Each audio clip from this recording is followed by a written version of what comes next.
Roger Gomis, milieu de terrain, club US Gorée.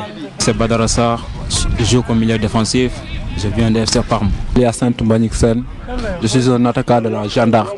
Bon, nous préparons au match une qualification, donc c'est très important pour nous. Si nous sommes là, c'est pour un objectif, quoi. C'est la qualification. Donc j'espère qu'on se qualifiera, quoi. Actuellement, je suis en vacances. Après, les coachs m'ont convoqué pour venir suivre le groupe. Ce stage est très important pour nous parce qu'il y a tout dedans. Malgré les séances sont très dures, mais on est là pour défendre notre pays. Mesdames, Messieurs, bonsoir. C'est toujours avec un plaisir infini que je vous retrouve dans Parlons Foot. Aujourd'hui, nous sommes au SNEPS de Thiès à la rencontre d'un groupe, celui de Boukounta Cissé et Badara Sarr, les juniors qui se préparent à un match important, qualificatif pour une phase finale prévue en Algérie. Alors, ces juniors qui sont en regroupement interne sur quelques jours, justement, pour préparer cette échéance avec les deux entraîneurs. Nous parlons des pratiques au quotidien, mais aussi de la difficulté à entretenir un groupe, notamment sans match amicaux. Et puis l'Euro s'est achevé dimanche dernier avec une constante, l'Espagne est la meilleure équipe du monde et certainement Iker Casillas, le meilleur gardien du monde. Nous parlerons de ce jeune homme de 31 ans qui vient d'enregistrer 101 sélections. Et puis nous ferons également le bilan de cette compétition qui aura vécu pratiquement ces deux pays organisateurs, que ce soit l'Ukraine ou la Pologne, éliminés dès le premier tour.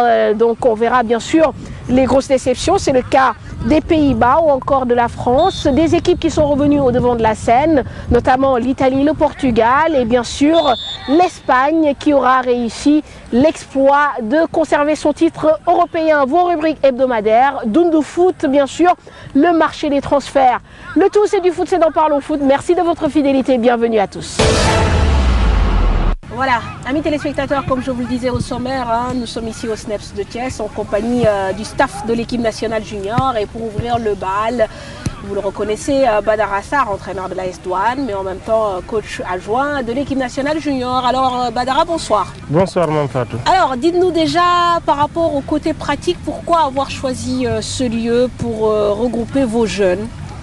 Oui, donc nous vous remercions Mme Fatou d'avoir bien voulu venir nous trouver ici à Thiès, au CNEPS de Thiès. D'abord le choix, c'est pas un choix gratuit parce que déjà c'est une installation qui présente beaucoup d'avantages. D'abord la pelouse est une pelouse naturelle. Ensuite les logements sont contigus à la pelouse, donc on n'a pas besoin de transport parce qu'à Dakar déjà il y a un problème de disponibilité des terrains, il y a un problème aussi de transport qui se pose souvent pour les sélections.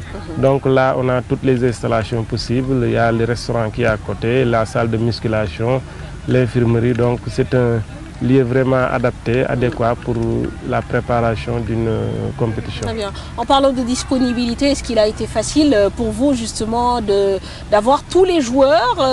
Je pense qu'ils sont normalement 28 au total. 28, ouais. De toute façon, je pense que avec les compétitions, on a eu quelques difficultés parce que d'abord, les joueurs de Djambar, ils viennent d'arriver hier parce qu'ils étaient à Ziguinchor. Les joueurs du Casa Sport ne sont pas encore là, ils sont en route. Ensuite, ce qu'on voudrait, c'est que les garçons soient les plus compétitifs possibles.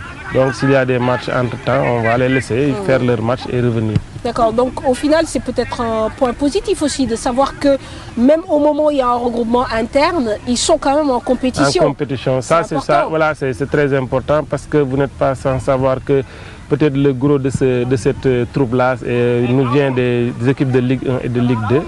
Donc il y a beaucoup d'équipes qui sont encore en compétition, comme le Casa Sport, il y a Djambar, il y a AS Pikine, qui sont toujours en compétition. Donc c'est une bonne chose pour ces garçons-là d'aller se frotter aux meilleurs du Sénégal parce que c'est l'élite.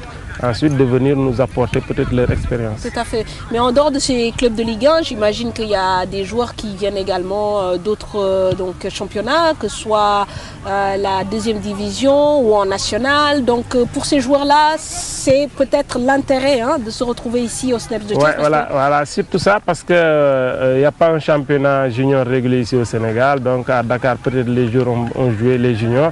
Mais dans d'autres régions, ce n'est pas des compétitions qui sont très régulières.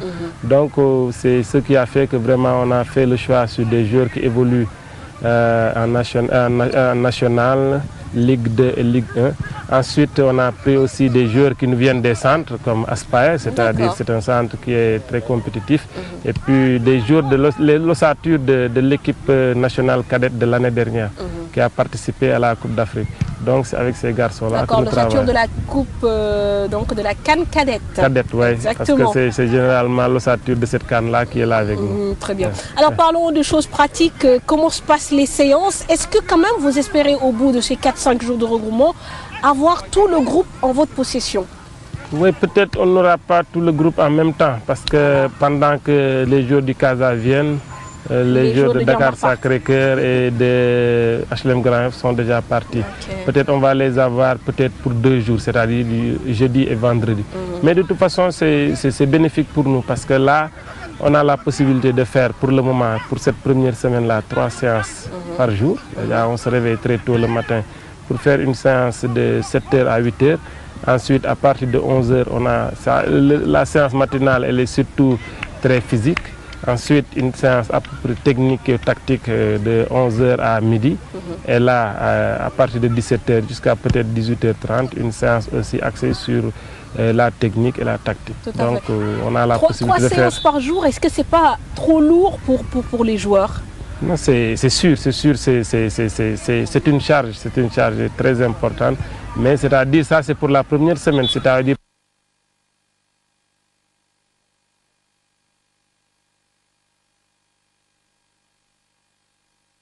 pour rattraper, pour faire en sorte de rattrapage par rapport à certains qui n'ont pas beaucoup joué. Maintenant,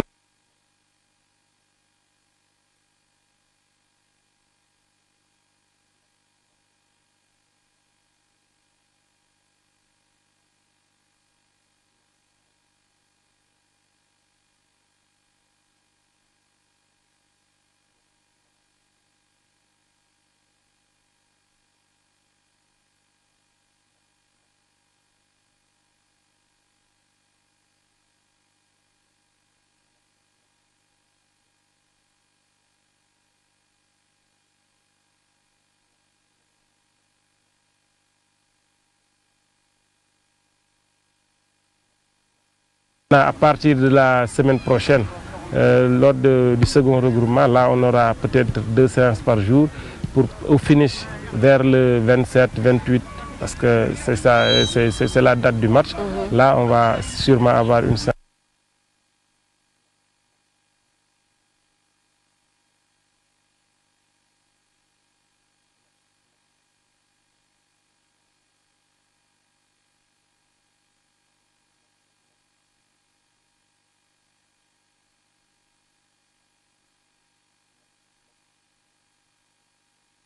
Journalière. Vous avez un groupe élargi de 28, ce qui veut dire qu'à un moment donné, il faudra quand même éliminer. Oui, c'est sûr. À partir de cette semaine-là, au sortir de notre première semaine, c'est-à-dire le vendredi, on va peut-être élaguer 3 ou 4 jours pour garder un groupe entre 23 et 24 jours qui vont jusqu'au match contre la Gambie. À partir de là aussi, on va peut-être élaguer 2 joueurs pour garder le groupe de 22. Faire le match contre le Burkina, mais à partir de ce match-là maintenant, garder un groupe de 20. Très bien. Ouais. Alors Badara Sarr, je le rappelle, est l'entraîneur adjoint de cette équipe nationale junior. On parle toujours de l'équipe nationale, mais cette fois-ci A, puisque vous savez que demain, normalement, on devrait connaître le nom de notre adversaire pour le dernier tour des éliminatoires de la Coupe d'Afrique des Nations, même si le Sénégal, donc à la dernière minute finalement, ne se retrouve plus dans le pot 1 mais dans le pot 2. Alors je vous propose quelques éclairages et plus de précisions avec Ibrahima Kane.